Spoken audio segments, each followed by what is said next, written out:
Welcome, mountain bikers. Thanks for tuning in to the Inside Line podcast. I'm your host, Sean Spomer, and today we have a very special and probably tear and laugh-filled episode, catching back up with Colin Meagher. All-around nice guy, incredible storied mountain bike photographer, and man dealing with late stages of ALS, or Lou Gehrig's disease. Since Colin's symptoms have progressed so strongly, he's not really able to speak. So we have a gaggle of his best buds up in Seattle ready to help do the talking for him. So guys, give a big old shout out. It was almost 7 years to the day that I first met with Colin in Hood River, Oregon for an interview. We talked about his career highlights and his diagnosis with ALS and what the future looked like for him. We're back now to celebrate him and his life through some memories and some roasting by his friends. First, we'll introduce the Seattle crew in a second, and then we'll go through a Q&A that I put together with Patrick Zoost, reading the answers that Colin provided via email. Colin is currently in Hood River watching, as you can see, and will chime in via text when he needs to defend himself against his buddies or duck out for a shot of tequila or clarify anything. So with that said, Seattle crew, let's introduce yourself and let us know your first memory of Colin and how you got to know him. Oh, I'm Jameson Florence. First memory of Colin, huh? It was actually Patrick's fault. I was kind of still a ski bum at the time, and Colin was looking for an athlete to go shoot. He just kind of got done with shooting on the World Cup and was looking to do more of these big mountain adventure style photography with a mountain biker stuck in a pretty picture.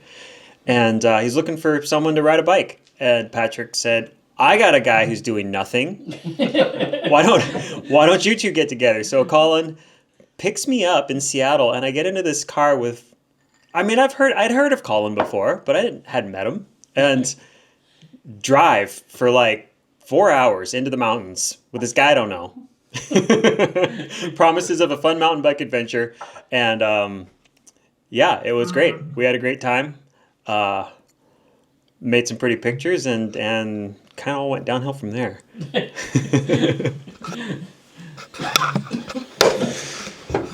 Keith Carlick. Let's see, earliest memory of Colin, probably drinking tequila at the Dre.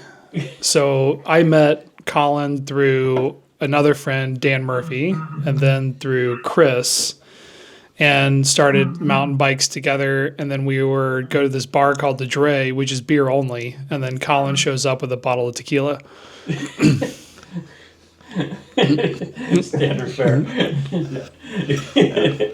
Hey, Dave Taylor. I first met Colin. I had him. I sent him a bike to shoot. I was doing all the work for Gary Fisher for a long time, and sent Colin a bike to shoot. He was in the right place at the right time, and ended up having the wrong athlete, and we ended up needing. He was a little too much weekend, not enough warrior, so we flipped that around and shot with somebody else. That was a classic Colin kind of line. Was that the bike you shipped to my house? Yeah, unbeknownst to me, the bike got shipped to Chris's house here in Washington when I was in Wisconsin, and I had no idea who Chris was. Met each other yet. Yeah, and then as soon as I moved to Seattle about 5 years later or so, Colin was like, "Well, you need to meet everybody," and so next thing you know.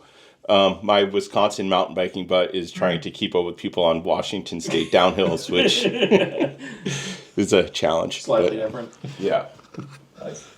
Hi, I'm Chris Cashbaugh, and my first memory of Colin, hadn't actually met him. I was doing graphic design and some marketing for Knight Rider down in San Diego, and I get a call from some guy, and he's wanting to do a night photo shoot, and he's talking about all this stuff up in the Oregon area, and he starts giving me these rambling stories about all the stuff going on and his girlfriend at the time, and how he's going to do it around like the Civil War, which is the game between like Oregon State and University of Oregon, and he's telling me all this stuff, and like somehow like I didn't know what I was doing, and I trusted him and sent him lights to go take photos with. You just wanted to get him off the probably just wanted to get him off the phone, yeah. But I hadn't met him, so like a couple years later I moved to Portland, and then I ended up in Seattle, and I think my first weekend in Seattle is when I first met Colin for the very first time. And that was back in 2003. So it's been quite a while. It's been quite a ride. Patrick Zust. First time I met Colin was when I started wrenching for a shop mountain bike team up here in Seattle, Greg Cycles. Honestly, things there were pretty calm. I didn't he tried to get me to build wheels for buddies. I actually built Chris a set of wheels without ever knowing him.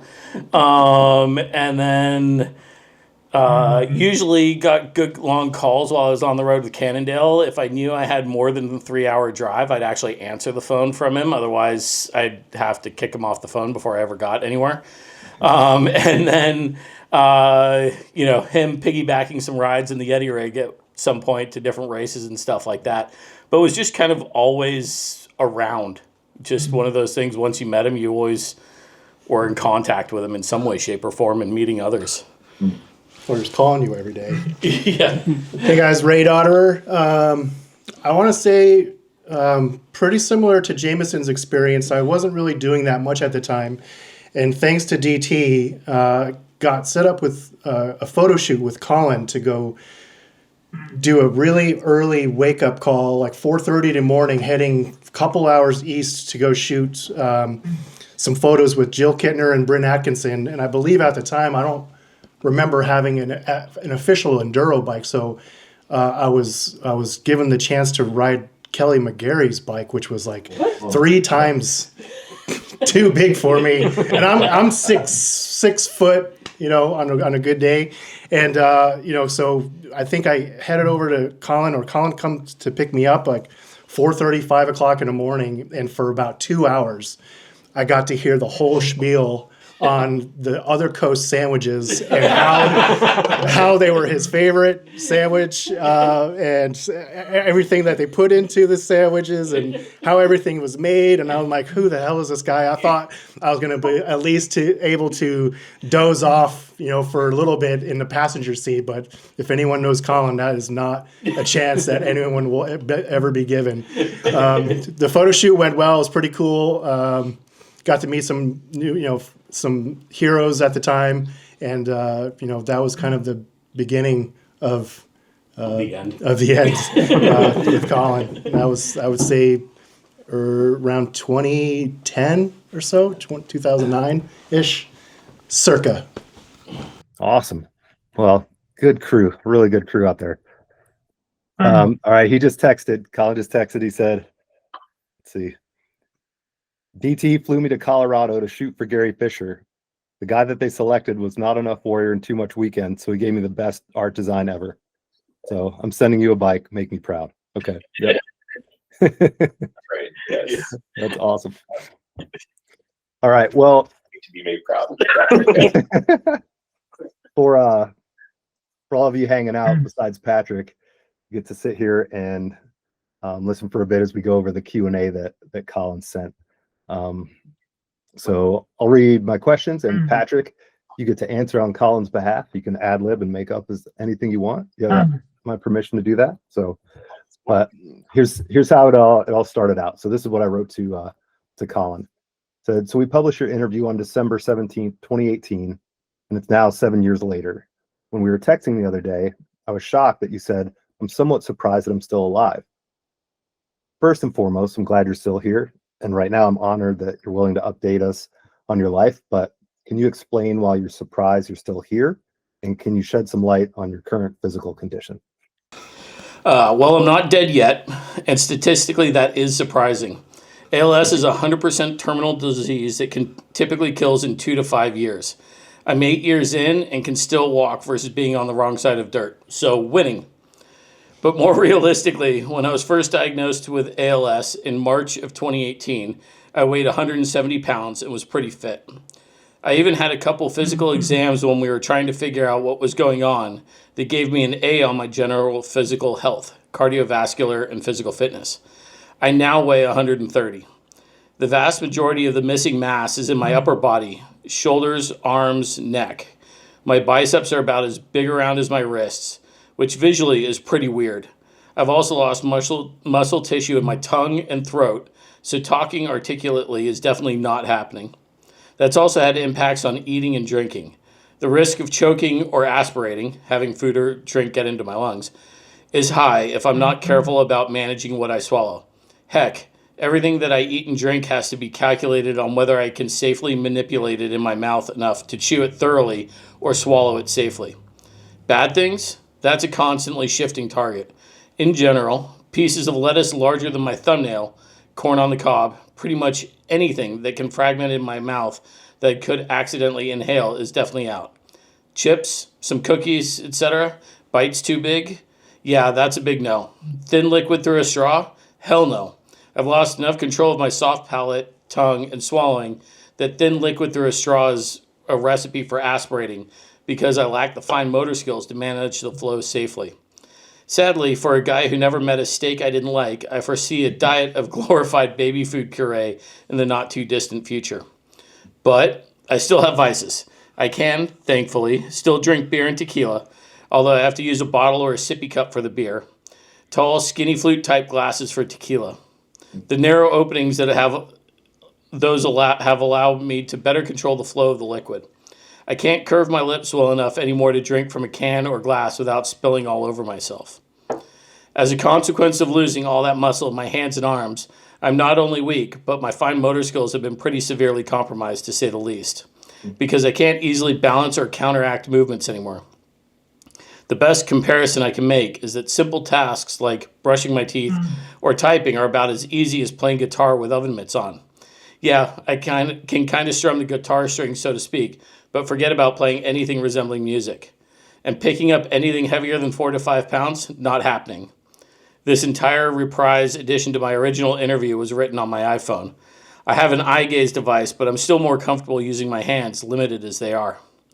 Fortunately, my legs remain relatively unaffected, but even though I can still walk, anything over a mile is incredibly difficult. It's surprising how much you use your arms to walk, and more importantly, your neck to stabilize your head when you're walking. With those muscles pretty much gone, after I walk a mile, I'm pretty wiped out. Okay. So as far as your brain, memory, thoughts, and spirit, has anything changed because of the ALS, or is it purely physical? That's slightly debatable. My brain, that is. I'll circle back to that. Nothing's changed. What was it to begin with? Yeah. Memory, what's your name again? Just kidding. Fine, I think. Both short-term and long-term seem fine from my perspective, and I haven't heard otherwise. Thoughts and spirit, I've always been a glass half full kind of person, so to speak, and that hasn't changed. I was incredibly unlucky to get ALS, but I'm even more lucky to have had the time to live life since my diagnosis. I married an incredible woman with 2 amazing kids who love me, even though I'm their step goof. I've become a father in my own right, and I've been able to see some amazing places with my family. So I'm incredibly lucky. I know of others with ALS who haven't lived even 2 years from the diagnosis, so I'm very grateful for that time. Back to my brain. I'm not currently aware that I'm experiencing any cognitive symptoms of FTD, frontal temporal dementia, which does affect some people with motor neuron disorders. ALS is an MND. It tends to occur more frequently in people suffering from an MND, typically those who've survived ALS for a decade or more, than those without an MND. But I'm much more prone to laughing or tearing up over things that in my pre-ALS self wouldn't have elicited much more than a smile or a frown. Maybe as my mortality rears its head, I'm more in touch with my emotions, or perhaps something is going on, but it's not impacting my cognitive abilities that I'm aware of. Okay. What's an average day like for you? Pretty normal. Wake up, typically with Nikki and frequently with our toddler, Maddox, nestled between us. Stumble downstairs and crack a Red Bull. Independent of ALS, I developed rosacea, as he actually had that in there. And my trigger turned out to be coffee. Waking up with a can of Red Bull isn't quite the same as a cup of Joe, but with a toddler in the house, it's kind of necessary. See Nikki and Maddox off to work and daycare, kids to school if they aren't with their dad, and then I'm on my own until family comes home. I read, look over my Vital Fantasy downhill team, futz around on the computer, etc. Mike, my 89-year-old father-in-law, lives with us, and we might talk a bit too, but between his hearing loss and my voice degradation, that's a bit limited. I'm not kidding about Fantasy DH. It's one way I stay connected with the cycling world. I also check feeds of my friends from that community fairly regularly. I definitely miss that, but I keep in touch. Meal prep is no longer possible for me on my own, and Nikki is pretty pinned with work and Matic. But we have a friend who comes over every other week or so to actually make meals that are relatively easy for me to eat that we can just heat up. I can still feed myself, even though the act of eating is very time consuming now with the combination of weakened arms and weakened tongue. It's surprising how much one manipulates food for chewing and swallowing with your tongue. Losing that ability to manipulate food in my mouth means that it takes me over an hour to eat something that a normal person could consume in 15 minutes or less. Sometimes I use a device called an Obi to help me eat. It's a robotic arm that feeds me so Nikki doesn't have to if I'm too tired to feed myself. Although my stepson made all of us laugh by saying, "Here comes the airplane," when we first demoed it. This tracks. I'm definitely now disabled. I even have a handicap parking pass, so I don't really work anymore as a photographer. I can't even hold a camera. But I do some image sales of existing photos, and I do some consulting work with Codex wall books. Look them up on YouTube to see what they're doing. It's a really cool photography project. I also do some copy editing writing for a couple clients. But again, it's very irregular work, so it's basically guilty pleasure money versus genuine income. But these things keep me busy and engaged, which is way better than doom scrolling. Do you participate in any treatments or therapies? I did. I was on a couple drugs and participated in one trial. But first, let me explain a couple things. ALS is a 100% terminal illness that, as I mentioned earlier, typically kills in 2 to 5 years. It's been recognized as a disease since the 1860s. As of right now, they've got no idea what causes it and no cure for it. Because of that, as I understand it, the benchmark for a drug to be approved for treatment of ALS is simple. Does it prolong life? So far, there's one called Riluzole that's got a proven track record of extending life in an ALS patient for, are you ready for this? An additional 2 months. Yes, you read that correctly, 2 months. There's another drug called Radicava that was approved for treatment from an incredibly small drug trial because it appeared to slow the progression by 30%. But follow-up trials aren't showing that same efficacy or any in some trials, so it's a bit of a question mark. I was on both of those. I discontinued Riluzole because the number one side effect is diarrhea, and after tolerating it well for 6+ years, it started disagreeing with me. We've got a bidet, so using the toilet is a problem, but after a week plus of being on the throne for 2 hours or more a day, yeah, over it. And as more data comes in on Radicava, I've stopped using it, primarily because without a definitive, it's doing something, it really was a leap of faith. Our insurance is good, and we were zero out of pocket on $1,000 a dose drug that I was taking 10 times a month, but without data supporting any benefit from it for me, continuing it just didn't seem to make sense. Keep in mind, though, that ALS hits everyone differently, and while I wasn't aware of measurable benefit for me, that doesn't mean that using it doesn't provide some benefit for some people who have ALS. It just felt that it wasn't working for me.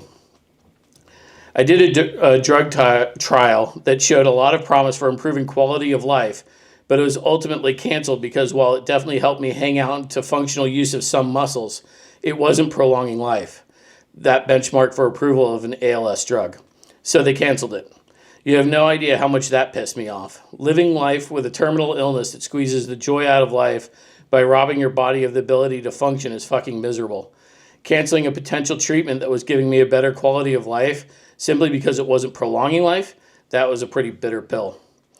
Until recently, I didn't qualify for any other trials because I'd had ALS for too long, statistically speaking, even from my original diagnosis in March of 2018. As I mentioned in my previous Inside Line podcast, my initial symptoms began in 2015, but were ruled as benign muscle vacillation, likely from an impinged nerve because the initial EMG testing was not showing any nerve damage.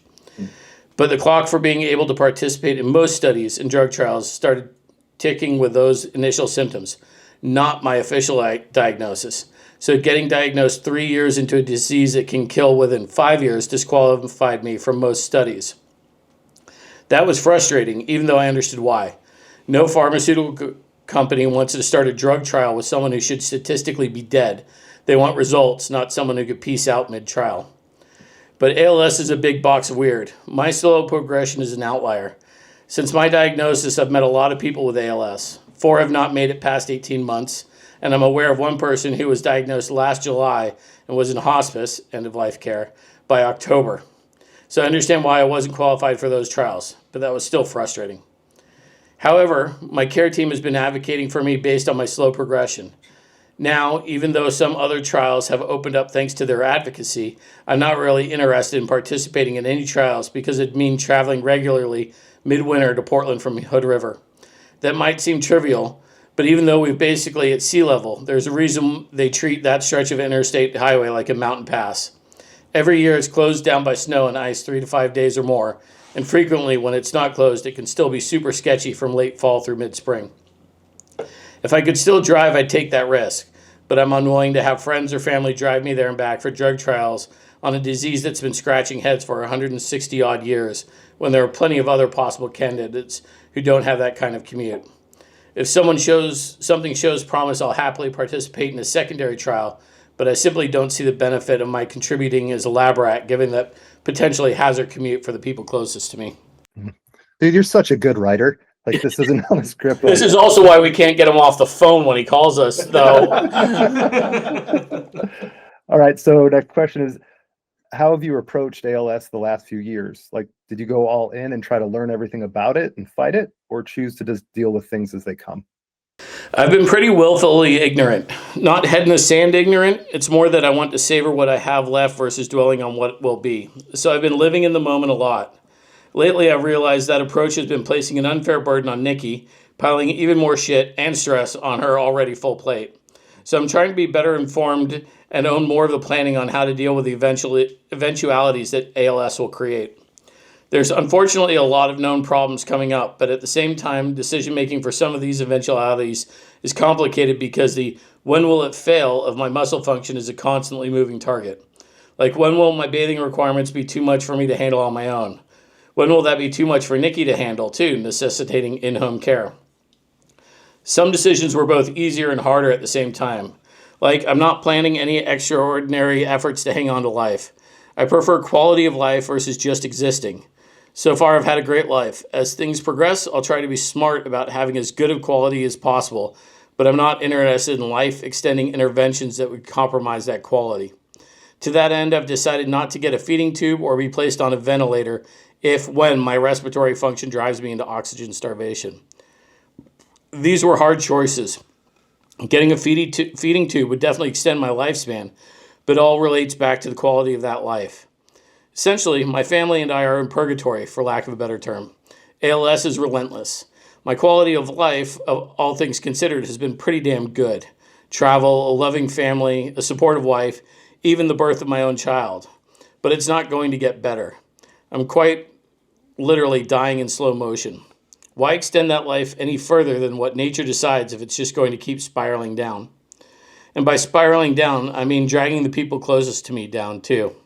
I mean, the love of my life is right on the front lines, watching me degrade one motor neuron at a time, and she's utterly helpless to be anything more than a loving presence. Talk about a mindfuck. And she's been living that nightmare for 8 years. And it's not just her on the front lines.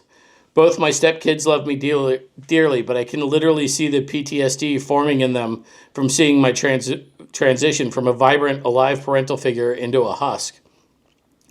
They recognize that I'm still me inside that ruined body, but witnessing that degradation as a teen, yeah, that's going to do some damage. And the same could be said for my extended family and my close friends. So why would I want to draw out our collective suffering any further? I'd much rather invest my remaining energy and time into connecting with important people around me than pulling them down as I slide into artificially extending that suffering indefinitely. Some of this philosophical approach is from reading about death and dying, specifically a book by Atul Gawande titled Being Mortal. It's a very uplifting read.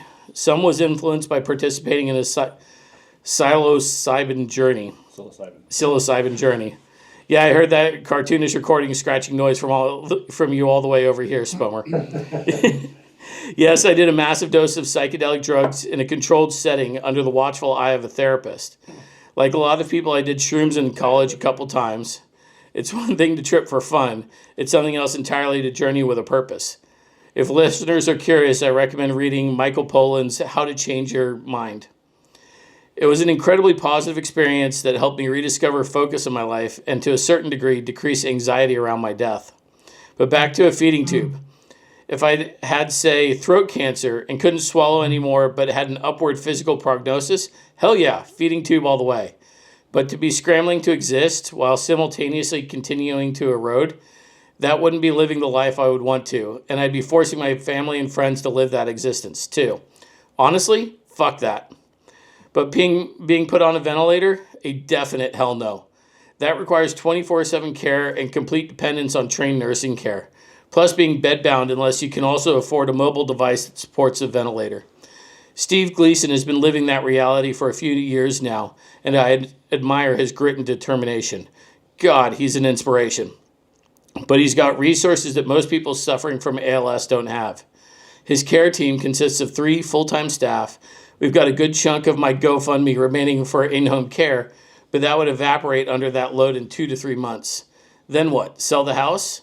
Have Nikki quit her job that provides health insurance, etc., while my family goes into bankruptcy? Yeah, hard no. Those seem like they were super hard decisions to make, but I can completely understand why you have chosen the route that you have. So, have there been any surprises with your condition that you weren't expecting, like good or bad? Both. The good has been witnessing firsthand the kindness of strangers. Politically speaking, our country is very polarized, but I can't even begin to count how often a complete stranger has been willing to help me when they've seen me struggling, whether I've been in blue or red political zones.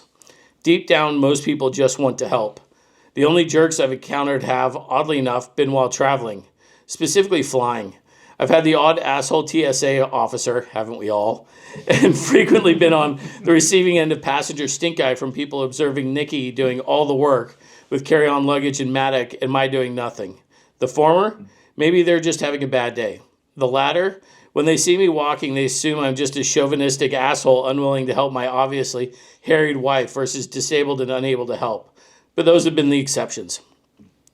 The bad is that even though my body is wasting away, my mind works just fine. The mind fuck there is that my physical abilities are constantly moving target. I don't know what exactly my body is capable of from day to day. Plus, as my voice is degraded, that combined with my stooped posture and mostly useless arms frequently gets people thinking I'm quote-unquote special and communicating with me in a manner that's quite frankly insultingly condescending. Then there's the energy demands of my body eating itself. It's a weird kind of double jeopardy. I need to fuel my body so it can destroy itself. Failure to do so just means my body will self-destruct faster. This means that I need to eat 2,500 calories a day to maintain weight. Obviously, I'm not Jabba the Hutt, so I'm not winning that battle, largely due to my difficulty eating, so I snack a lot. Another surprise negative aspect has been getting ghosted by a few people who find that being close to me now when they remember who I physically was is just too painful. I get that, but what they aren't realizing is that I'm still me, mentally, regardless of how my body looks, and that now is the time when I really need their friendship. Last, I miss being able to hold people, to really hug them. I try very hard not to dwell on the downsides. It has the potential to be a black hole, mentally and emotionally. I've had a great life. My friends and family are present and supportive. Those connections are far more beneficial for my mental, emotional stiff upper lip than stewing on the negative things ALS has brought into my life and the lives of my family and friends. How has the community around you impacted your situation? I know you kind of just said it a little bit, but They've in general been pretty awesome. While I mentioned being ghosted by some, those have been the rarities. Otherwise, my family, my old Seattle crew, my Hood River and Bicycle World communities have all had my back since my diagnosis. From coming to visit to helping me organize the garage. Dear God, that had to have been hell. It was. How many times have we organized the garage? 3, 4? Yeah. To yard work I can't do. My community has been awesome. why was his garage such a difficult thing to do? Is he a hoarder? Yeah. The whole family is. A lot of, shooting gear edit, like gear stuff for different sites or whatever. So the amount of clothing, the amount of helmets, bikes, Stuffed shoes, into a box and put in a corner, and then Parts. another one. Yeah. Another one. Yeah, Tires. parts from bikes that don't exist anymore. bikes that don't exist anymore. Ventana. But they still have value, right? You don't want to just chuck them, but yeah. I get it. Only to Colin.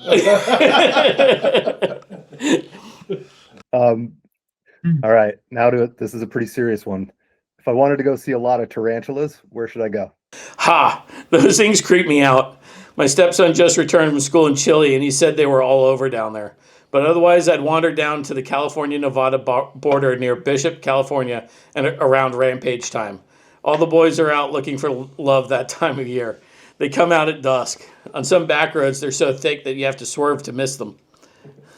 I don't remember why that question came up, but it seemed pertinent at the time. So It's probably some Colin story from 20 years ago. Some photo shoot down there. Some photo shoot down there and where he ended up with one crawling on him or something, I'm guessing. for sure. All right. Is there anything you'd like to talk about that hasn't been brought up? Man, I pondered this question for a couple months, and I have a few things. First, my pre-ALS self was pretty self-centered. Even the first few years, that's bullshit. One thing I will say about Colin, and sorry to interrupt this, the man was constantly giving and constantly willing to help. So I'm 100% calling bull on that comment. Yeah. His time schedule, however. Yeah, the time schedule's a whole different ballgame. As we like to joke, he's been late for his own funeral at this point. So, yeah. Even the first few years after my diagnosis kept that attitude focused on me, on my disease, on living my best life. That, oddly enough, did the opposite. By that I mean that after the birth of my son Matic and my physical inability to help Nikki with him in many ways, I gradually became kind of checked out, for lack of a better term. ALS is insidiously sneaky that way. Yes, my body is failing, that's a true horror, but you have to really work hard not to mentally check out.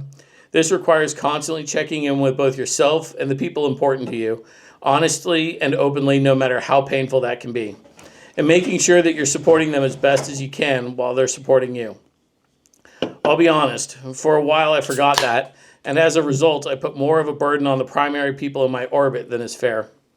Thankfully, I realized that I'd fallen into this trap and I've very much checked back in. I may only have a limited amount of time left, but I'm squarely focused on being the best version of myself that I can be, both for myself and the people around me. Secondly, I also realize that I'm so incredibly lucky. Yeah, my endpoint is coming up faster than any of us want, but rather than focusing on that endpoint, I'm trying to focus on gratitude for the good things in my life. Don't get me wrong, I have bad days, days where I suffer, but wallowing in that shit doesn't help me or the most important to me. So, gratitude. Last, and kind of in line with that being checked out attitude, I guess I'd offer a cautionary bit of advice. I made the mistake of making what I do as defining who I am. As ALS has stripped away my abilities to do various things that I used to identify who I am, a mountain biker, photographer, cook, food is one of my love languages, etc., I've been forced to reevaluate what defines me. Ultimately, I realize that those really are just things. What truly defines you isn't what you do, but who you are. Sure, those things contribute towards shaping who you are, but those are not really who you are. They're just facets of an imperfect gem. This may seem obvious, but it's a trap that I'm realizing a lot of people fall into, myself included, regardless of whether you have a terminal illness or not. Well, thanks so much for doing this, Colin. I know it can't be easy, but we're all glad that we still have you around, and want to ask, how can people support finding a cure for ALS? There's a lot of ways people can help support finding a cure for ALS. Most involve either donating or fundraising because research and experiments for potential cures all come with a price tag. For that, it's as simple as finding your local ALS nonprofit organization and seeing what fundraising events you can either donate to or participate in. There's walks, bike rides, skiing, and auctions happening all over the country and around the world. But another way to genuinely help someone with ALS, not the same as helping find a cure, but with a result you can instantly see, is to volunteer in your community. A sense of independence is key for mental health. Lending a helping hand with yard work or meal prep, etc. goes a long way in helping anyone impacted by ALS regain some of their lost dignity. I take my family, for example. We have a toddler and 2 teenagers, plus my 89-year-old father-in-law. Nikki works full-time to pay the bills. I've got some modest income and Social Security disability, but that workload is huge on her. The teenagers are full-time in school and dealing with life. Lately, we've had a friend help us make a week's worth of lunches for me that Nikki doesn't have to make and that my father-in-law or one of the older kids can just heat up for me. This simple step has reduced Nikki's stress a fair bit and allowed more togetherness for the family. We've also had a couple friends help plant our vegetable garden and help with yard work that neither my father-in-law nor I can do, and Nikki and the kids don't have time to do. It's helped make the garden and yard civilized instead of a weed-strewn shit show, which in turn helps to reduce stress. All these simple things have allowed us to have more quality time as a family, which is huge given that we're facing an enormous strain. A couple hours of this kind of volunteer work makes a huge impact on anyone impacted by ALS. Nice. Well, Patrick, thank you very much for reading that. And Colin, thanks for typing out all those answers. I'm sure it wasn't easy. Are you doing okay? Hanging out, standing there right now? Okay, good. Because now it's time to unleash your boys on you. We'll kind of freestyle it, but can someone tell me the tradition of how this group got together, like the history of this group in particular? Who's first? I don't know who was first. It started around the same time. Well, It was Colin. It was Colin. I mean, Colin started. It was. I think it was. Colin's the connector. Colin's the connector to all of us, and the terrifyingly awesome thing is how many people are connected to this guy in some weird way. Usually, some odd story of something of riding a bike too late into something and running home late. Yep. But he basically started kind of a beers night Wednesday nights at a local place called the Dre. I think it was after I moved here, so it would have been like 2011. It was when I moved here. Right, Yeah, 15 years ago. Yeah, so 15 years, and we just met every Wednesday night for a beer, or multiples, or whatever, and there we go. Yeah, somehow it stuck, and we all just showed up. Even during the pandemic, we moved it to Zoom for a minute. then DT's house, backyard for a while. And it's expanded and contracted. It's usually this core group, but it's been up to like 15 people showing up at this tiny bar and just generally rando bike people. Yeah. Yep. Mm-hmm. Yeah. I mean, bikes are mostly the key connector, but I think we've had some non-bike people show up here and there, but it's just, then, kind of as Colin talks about mental health, it's, the weekly bitch session for everything, for whatever that needs to be or what have you, or some consulting work on business ideas. We've had some brilliant ideas on a Wednesday about 10:30 p.m. Yeah. Did any of them actually make it to something real? No. And they probably shouldn't. A lot of the planning for Colin's fundraiser when he was fully diagnosed happened around beers on Wednesday nights. Mm-hmm. And that was a pretty epic thing. I think we get 175 grand through all the bike websites, all the bike people that Colin knows. It just shows the impact that he had on the world. Like, I don't know the number of brands that were like, yeah, here's a bike, or even pros. I think Brendog sent a complete World Cup downhill used bike into the raffle, which is pretty sick. We had a whole bunch of Santa Cruz Syndicate stuff, books and apparel and stuff like that. I mean, it was amazing. It was kind of cool having it at our house. We're like, oh my gosh, I want to keep this, but we had to send it on to the rightful winners. Yeah. If you didn't organize his garage, it'd probably still be in there too. Yes. Colin clarified $109,000. He's still correcting us. Yeah. And he mentioned on that Colorado shoot that DT flew for, he got the cover. So the one back there. So that's pretty good. Holla. Yeah. All right, go around the room and describe your best memories with Colin. I'm not saying this has to be like a rosy powder day kind of story. It could be a terrible event, but it might be your best memory. But everyone go around and share a best memory. I mean, I'll kind of go first. Oh gosh, what is?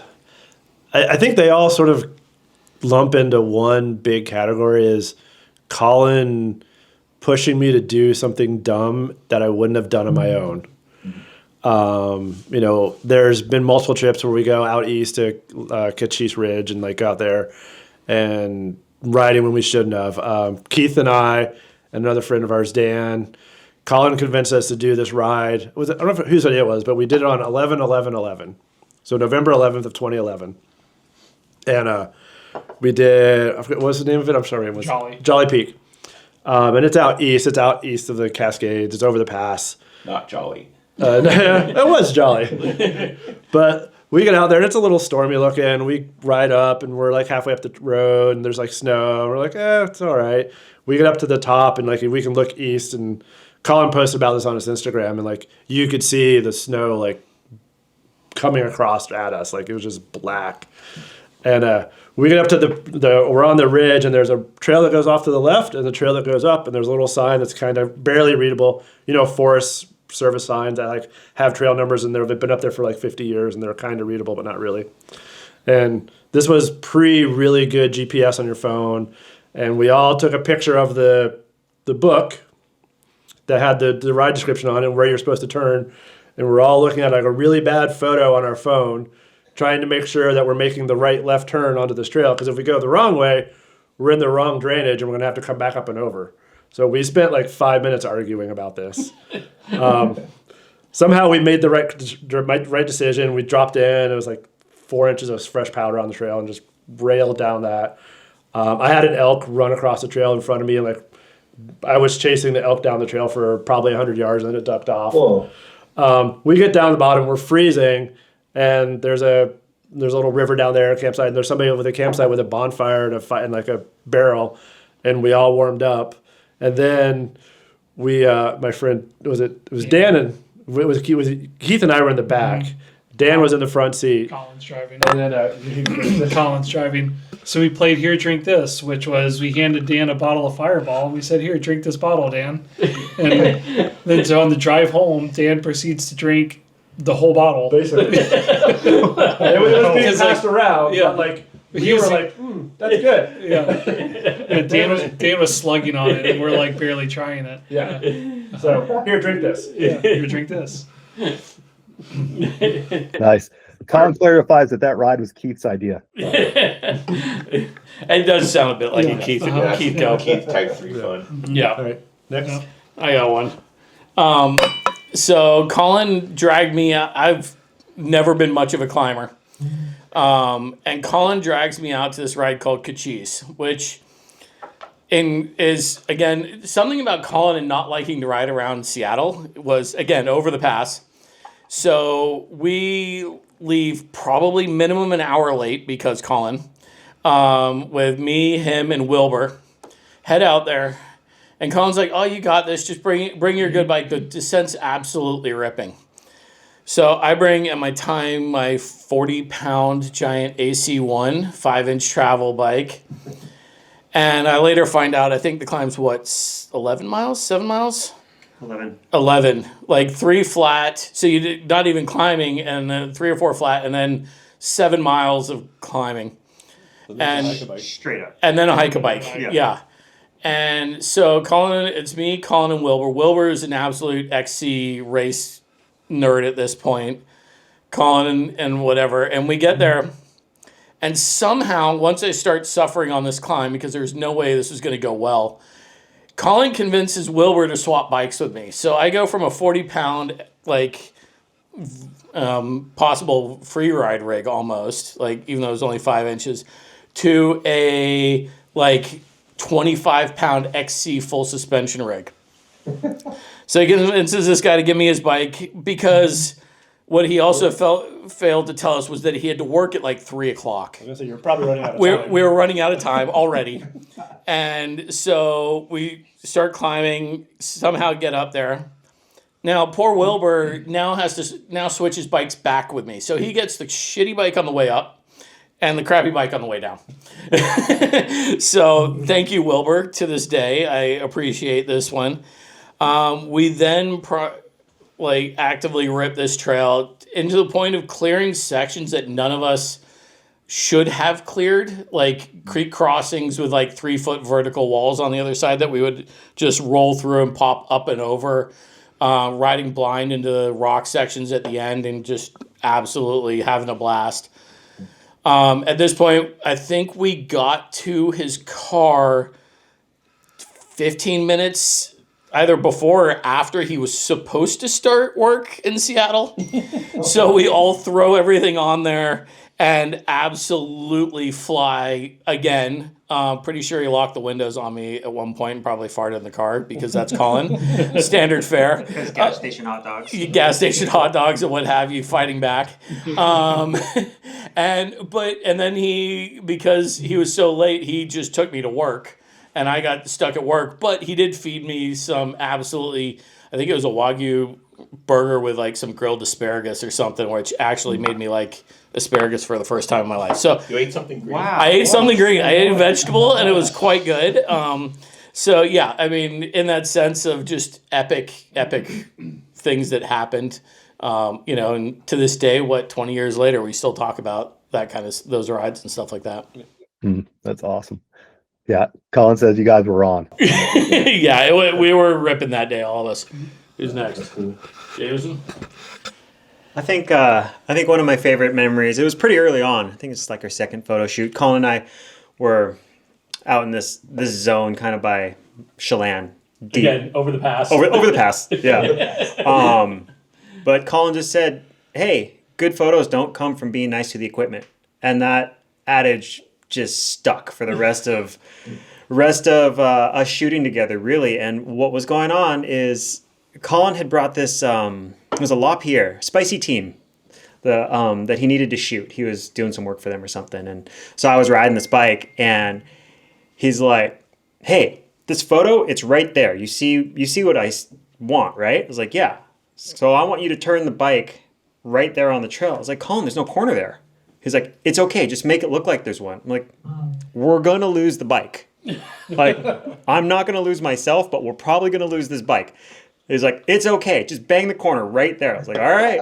So I pushed up the hill and I come ripping down just put the bike into a corner and blow it because it's a flat, like kind of off camber section of straight trail where he wanted it. And it fell off really steep on the other side and just sent the bike. After I got done acting like I was riding a bike around a corner. Are you serious? He got the shot. Then I went and got the bike. And I'm pretty sure there was a, hey, could you do that one more time? Because there was always a, hey. And I was like, yeah, sure. What? Why not? It's not my bike. Oh, that's amazing. Yeah, he said it was a pink bike review with the LaPierre. Yeah, that's insane. Just turn off trail, send the bike. Oh, it was turning on the trail, but I knew he wanted me to hook the corner so hard. I knew I wasn't going to be able to hang on to it and essentially high side myself, but I wasn't going to high side myself. So I just kind of like got off the bike and let it go. It's amazing. Yeah. We faked a few corners here and there, but it was all for good imagery and epic scenes. So it worked out. Yeah. Okay. Oh, sorry. Let's see. So for a number of years, there was an annual trip that started in Chelan called Chelanigans and then moved to 410. There's probably 4 years or so back to back. And like, I don't know, Colin is the only person that I know at least that would be able to get 30 or 40 people to go camping all on the same weekend. And I mean, it would be like this group and an expanded friends and people you didn't even know, kids. It started as like everyone like young and dumb and like drinking heavily. And then like by the end of Chelanigans, it was like kids running around, which is really funny. But you would have these like giant weekends and occasionally we would rent trucks because no one wanted to shuttle their own vehicles because we would just punish them. Yeah, the big thing about these is they were always areas where you could like shuttle laps. Yeah. So you could shuttle and you could do like 6 or 7 laps in a day, kind of area. So it was definitely hedonistic. Gluttonous riding. Gluttonous mountain biking. Yeah. Yeah. So there's kind of like one. So like, I mean, I guess like this isn't Colin necessarily, but like Colin's kind of the mastermind to all of this. But there's this one point we rent this big truck. We have 3 tailgate pads on it, the sides and the back. I don't know. There's probably $100,000 in bikes and probably 15 people like in and hanging on to the truck. Hungover. And we're driving up this road going way too fast, kind of like 4-wheel drifting. And Wilbur is in the back, like standing in the bed with his like hands over the back windows, goggle and helmet on. And like, meanwhile, like our other friend, Will Meinrich, I'm driving, is like doing the invisible brake as we're like, Drifting uphill, going 45 miles an hour on this Forest Service road. Yeah. Those weekends were always really special because you just like some people you wouldn't see, but other than that weekend, and then the riding was always good. The drinking was always good. Getting cussed out by DT's kids is always good. There's many stories. Many a joke that Many came stories. out of this one. Yeah. Fuck you, Ray. Fuck you, road. Fuck you, road was the big one. We blocked Colin's car in with gigantic rocks and then all left. Like literally, he was the last one there, and there were boulders around his car that Ray and DT placed around his car. Yeah. That was a favorite memory, is that like we go shuttling on the last lap. Ray and DT boulder in Colin's car. We all get done. And then we like pack up camp and leave. This is before ALS, so it wasn't like It's not like we did it 2 weeks ago, because he'd still be at the campground. I mean, we would do it still too, just for. It wouldn't take much. It wouldn't take much, but we'd still do it. We might come back for him this time though. I have a non mountain biking story, and I've told this one a number of times, but this is a snowboarding story. So I moved out to Washington so I could ride bikes and snowboards, and everything was accessible in Wisconsin, but it's not Washington State. So Colin, being Colin, would show me all the nooks and crannies of Crystal Mountain every weekend. I'd be up there, and but he'd be shooting for the mountain, so I'd usually catch up with him in the afternoon.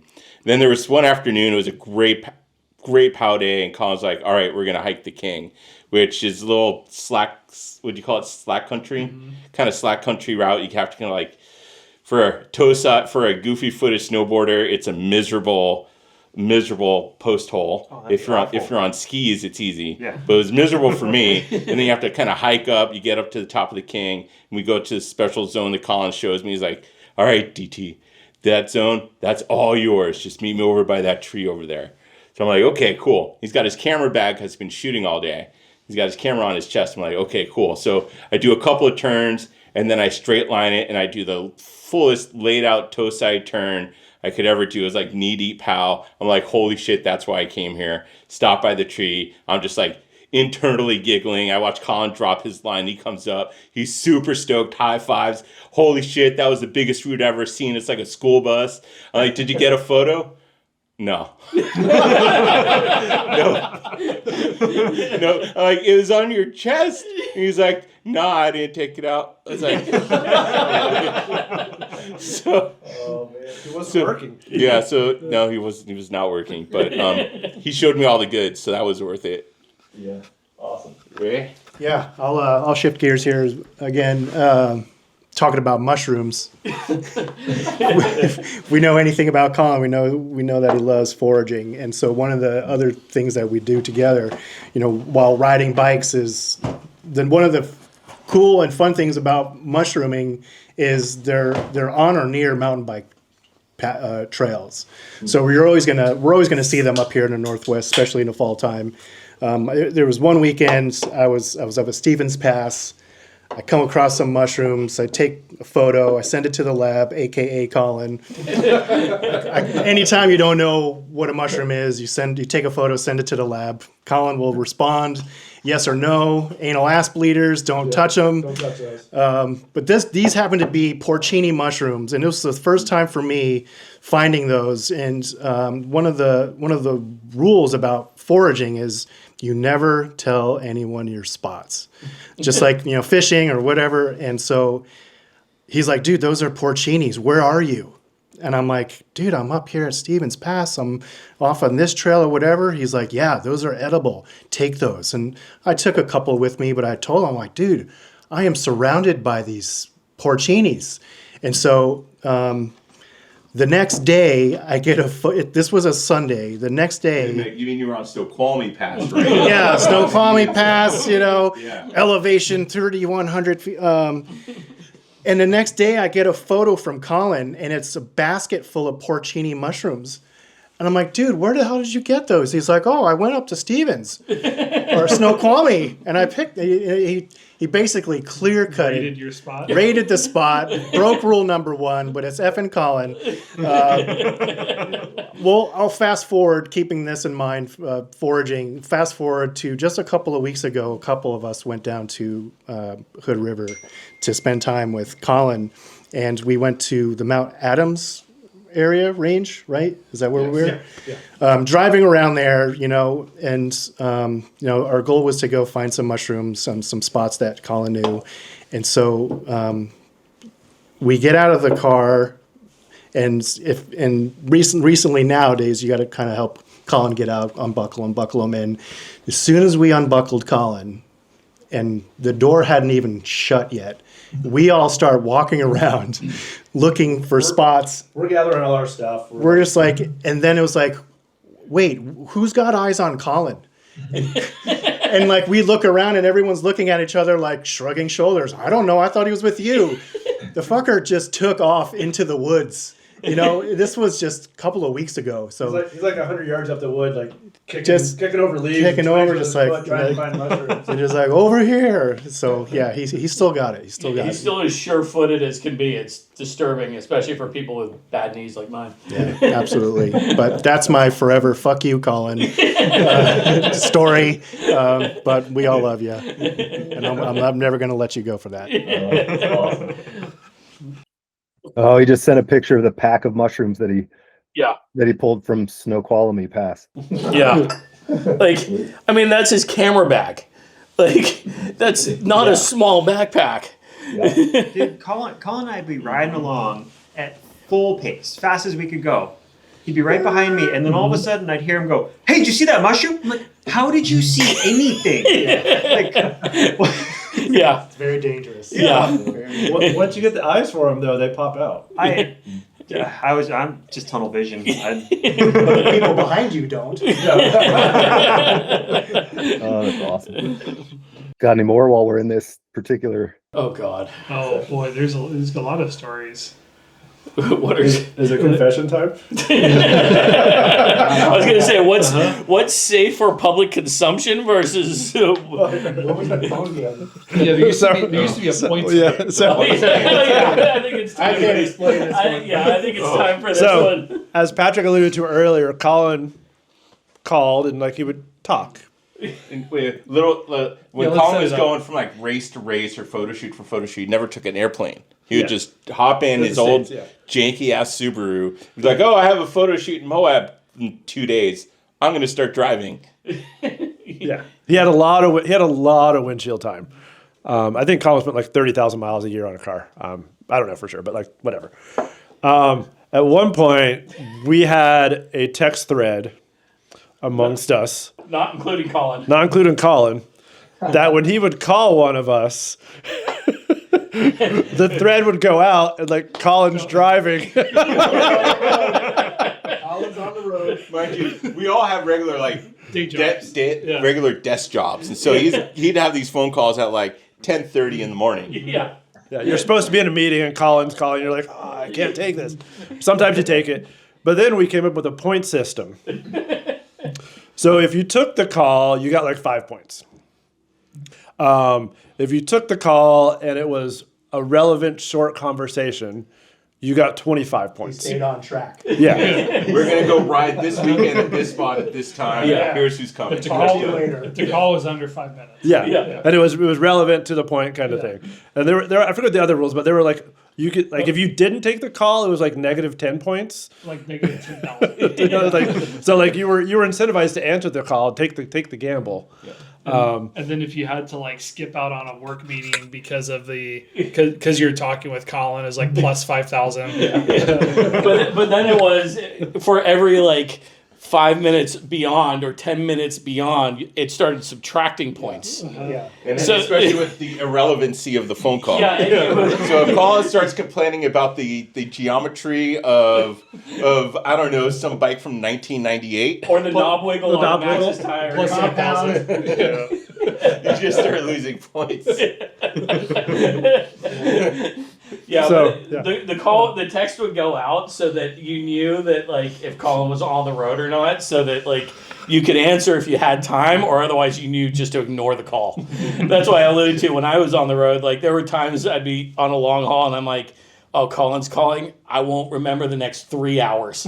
We're set. Like I am good to make it across the country. It's a time warp. Yeah, it really was a time warp at sometimes. Like you just all of a sudden you're like, where did anything go? How am I in California? I missed Oregon. Yeah. And I didn't even get to talk. Yeah. Colin was talking the whole time. Yeah, because the conversation would range from bikes, every nook and cranny of a bike component, tire pressure, compound, chain lube, The chain, head angles. head angles, like all the way deep. Then it would be to food, to women, to books and authors and photography and whatever And then, other then gossip. race nerding, like you said Yes. about Vital Fantasy, the amount of nerding and numbers running this man does every season for the fantasy downhill stuff is ridiculous. Like the stats and everything like that, you know, just and honest to God, it's only gotten worse since he can't ride a bike because now that's what he's doing. So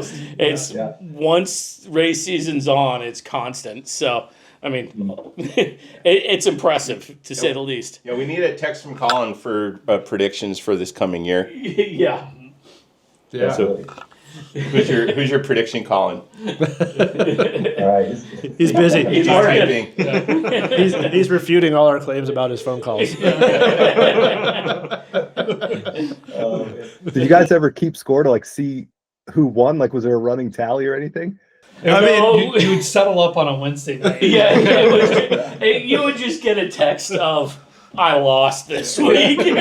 Minus 75 points. Yeah, you're like, you knew when you just get the text finally off, and it was an hour and a half later or something like you're like, oops. Cool. He says he still sucks at picking teams, which I He does better than I do. So He won this year. yeah, he won this year apparently. So Yeah. so he's not that bad. yeah, he's being humble there. It's like I know this is a ridiculously difficult situation for all of us, but I mean, in some way, it's a blessing to be able to let people know how they've impacted your life. Can you guys go around and just describe the impact that Colin has had on your life? I mean, it's evident with just listening to you and how you're all talking about just he's the center of so many things for you as a group, for plenty of other people, for all like he's this nucleus with, you know, a massive community around him. But, you know, do you guys want to share what you feel like his impact has been on your life? I mean, just since I'm holding the mic, I'll start with that. I mean, there's things from like, you know, he says he was self-centered. Like he was always willing to help any of us, no matter what, whether it was, you know, for me in the bike industry, contacts with jobs. I gave him, you know, one time he needed a ride from Mount Snow up to Mont Saint Anne to Bromont when I was driving for Yeti. And he's like, you know, I'll shoot some photos of you guys setting up and just make sure to get some stuff. Like, you know, stuff he didn't have to do just for a drive that I was already doing with an extra seat. You know, so I've got some of the best photos of my life from that. You know, he took photos of all of us riding during my bachelor party up at Whistler, which had some epic. The bachelorette party. The bachelorette party where I had a basket and tassels and spokey dokes and, you know, a veil. By the way, a basket at Whistler on your handlebars is actually one of the best things ever. Get to the bottom, put your goggles and your gloves in it. And just it was actually quite nice to have. You're a trendsetter. Yeah, but like, he completely selfless. Like he was always there to help, no matter what. Like whether it was just an ear to talk to when you actually had time to get a word in edgewise, whether it was help with anything and everything, you could call him up, and if there was any chance he could help, he'd be there. And I think he brought together also a group out of that are all the same like-minded people. Like he did bring a community together that, this was 13 years ago that we started this, 15, and we literally we still meet every Wednesday. Wow. Whether it's, within Mixed, we have threads going where we're all chatting and everything like that, but like he brought this group together just out of fun and just wanting to hang with his friends. And even though he moved on down to Hood River, we're still meeting every Wednesday, and obviously still loving to heckle him and everything like that, whether he's there or not, just like he does to us, Yeah.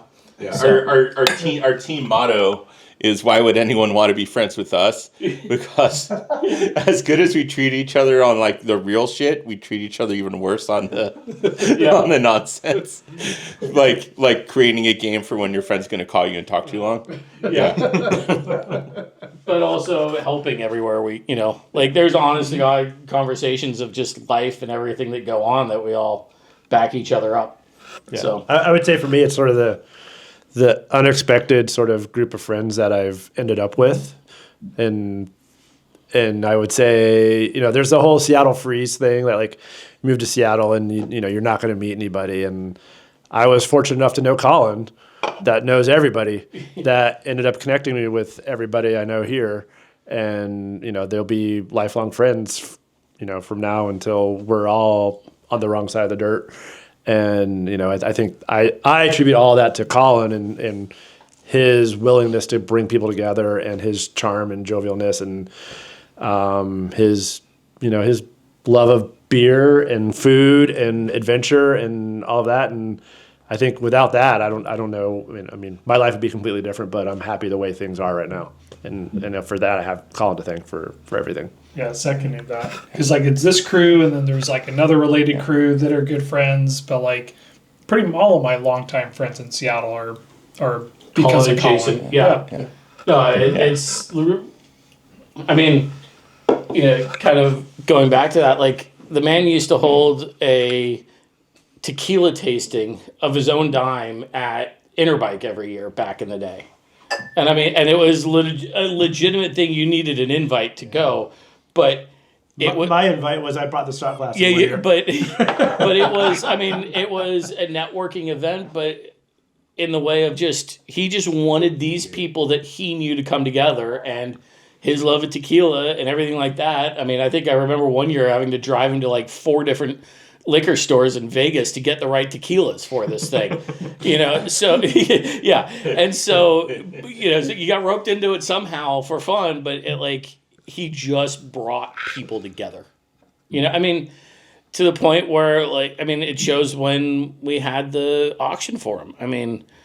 Brooke McDonald's, Faircloth, all of these people donated stuff that was very personal stuff to this. Like, this wasn't just, here's a signed photo.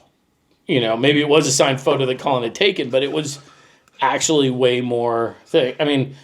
All the other artwork in Paris and other photographers contributing stuff. Not to mention like Evo was packed. Yeah, it was a busy event. Yeah, the photo auction was huge. Yeah. And the Team Robart, Charlie even sent something to the little to you earlier on this text about like Colin capturing this one moment at the World Cup that was like pretty low point of him crashing twice in a run. And yet he turned that into an amazing feeling, an amazing story, the support. So, like, you can have the crappiest day around Colin, and he's going to make you laugh. He's going to make you happy. He's going to give you a hug. well, now it might be a little floppy-handed shake, but he's, you know, No more awkward massages. no more awkward massages. You know, he might try and jokingly just swing his arm as a dead weight to, you know, tap you in the. Might try and give you a nut punch. He might try and give you a nut punch with, you know, a floppy hand or something like that. But he'll do that just to make you laugh, like just to bring you up, no matter, you know, whatever goes on. Like, and that's both the community, and he always just wants to see people having fun and happy. And crop dusting. And crop dusting, which he does for the laugh. Maybe a little, you know, causing some trouble, but you know, it was always a laugh. Usually with the window lock on. Yeah, usually with a window lock on. Yeah.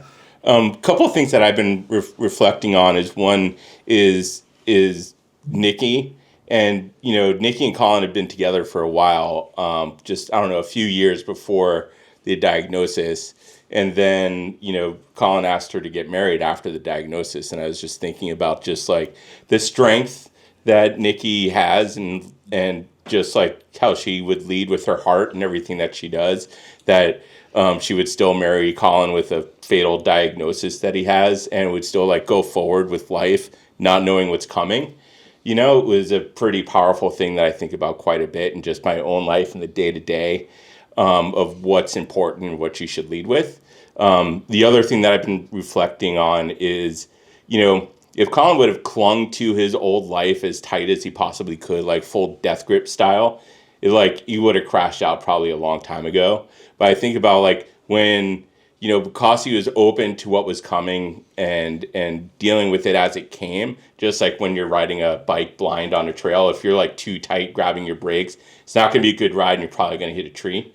But when you're loose and just like taking it as it comes and dealing with it, there's a really powerful way to just like enjoy the life and the ride that you're going to have and just like not holding on too tight to all the things. Sorry, I'm like going really serious right now, but I've just been reflecting on those two things where it's just like, you know, a good ride is when you're just like loose and the bike disappears and the trail's just there and you're just like ripping through it and you don't even remember the trail, but at the end you were just like, oh fuck yeah. You know? And I feel like there's like those two things of just remembering what's important but not holding too tight onto those things is like where the good shit lives.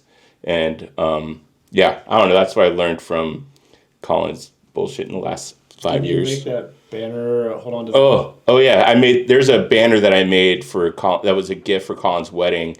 And it's hold fast to the good times or something? Yeah, hold fast to the good times. And so that's like up in their garage above like all the bike things. And so, and surrounded by all of their families, just like race numbers and all those types of things. And like the idea that they're not focusing on like the negative, horrible shit that Colin's dealing with on the day to day, though everyone's really dealing with that. And I know it affects everybody, but like, it's just a reminder to like hold fast to the good times. I think, Colin, before you had the diagnosis, you used to hashtag a lot of your photos with fun hogging. Pretty sure that was you. But it will always be some far-flung place where, you know, you had type 3 fun to get to the top of the peak, and then you had like some epic 15-mile downhill in the backwoods of the Gifford or something like that. And I don't know. It's good stuff. Yeah. Here. Awesome. Come on. Yeah. You've been quiet over there.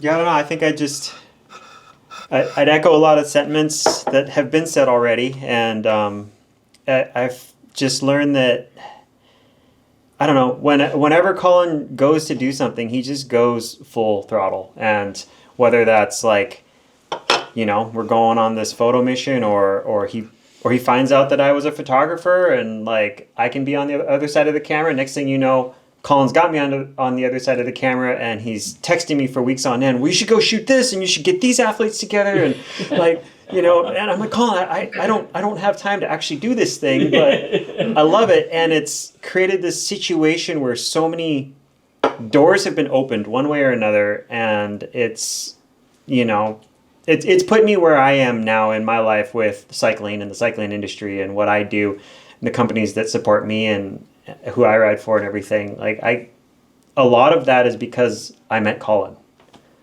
And I don't think those doors would have opened otherwise. And so he's just, whether it's this community or whether it's, other communities, he knows everybody, and he opens communities up and pulls people together, and it's pretty awesome. Colin was never in it for the money. He was always in it for the experience. The experience in bike parks, which he's generous with. Yeah, we always told Colin you can't pay your rent in handlebars. No. But I think it was really the experience of like meeting people and dragging some guy he doesn't know named Ray, out 3 hours away and 45 minutes up a Forest Service road. On a photo shoot after he's never met him, or oh yeah, I'll introduce you to so and so at this awesome company. Yeah, just to like connect people and have a good experience and see what happens. So that we could go break more bike parts. I think one of the things too was, Colin ever told you, like, I think part of the reason you were willing to go and sit in a car blindly in a car for 2-3 hours, like, this random dude's gonna pick you up 20 minutes late to a half hour, so don't worry about that. But like, you're gonna go here. You knew it was like, if Colin said go do it with this guy or what have you, you were good. You knew you were set, and I think that was kind of one of the cool things that, like, looking back, you kind of realize I never got introduced to someone bad, like, ever. Like, if Colin put a stamp on a guy, they were good. Or a trail. Or a trail. There's some debates on the bikes, but on the and tire pressure. And tire pressure, but but there was always, like, if it was a trail or if it was a person, or go ride this trail with this person, you knew you were guaranteed a good time. And I think that was also one of the things, like, just certainly the blind leading the blind, but it worked out. Like, it always worked out. You always knew it would work out. It'll either be a good bad time or a bad good time. Yeah. No matter what, there was a story that was coming out of it. All right, what's up with the tire pressure? Is he too high or too low? Too high. Or too low. Or what? It was always the right amount of wiggle. Or the right. It's kind of like.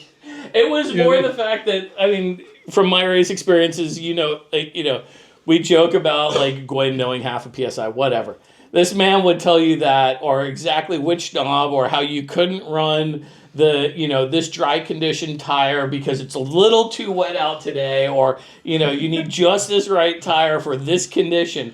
The man never changed a tire in his life and didn't change them out himself, but he knew what the best tire was for every condition. Yeah. And if you're stopping for a break, you'd go by and squeeze all the tires and be like, you need too much air, too little air.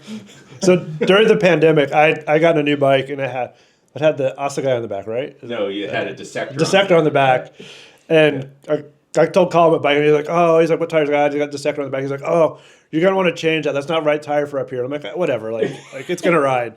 So DT and I were out riding.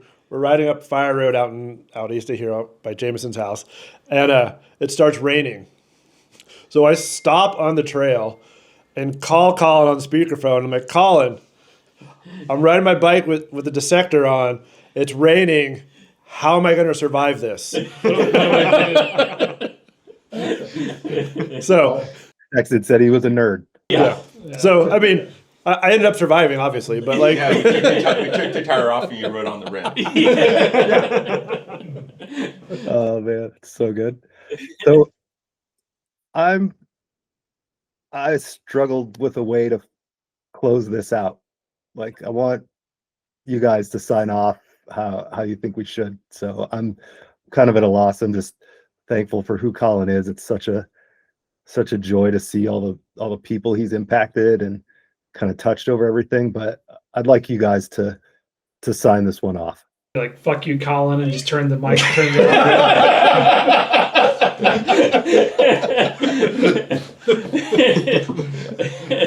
Yeah, what's the most sandbagging way to end this call? Oh, it's an easy ride. It's just like, just over that hill. Below the downhill will be great. just one more hill. Yeah. But I think Dane Zafke, who was at Giro when we did Colin's fundraiser, I know Dane's dealt with some shit, and we're really happy that he's doing good now. But he was generous enough to make some custom gloves for Colin's fundraiser, and we had we had junk show across the knuckles, but the theme of the whole fundraiser was one more time, and so while you still can, just do it one more time, I guess is a decent way to end it. I don't know. I took that over, but yeah, one more time. Here. Just one says junk and one says show on the thing and what have you, or the custom gloves we did. And then, I think one more time for Colin's the perfect. One more time. Yeah. Here, here. Cheers. Cheers. Yeah, Colin. Love you, bud. Thanks, Colin. Yeah, number one.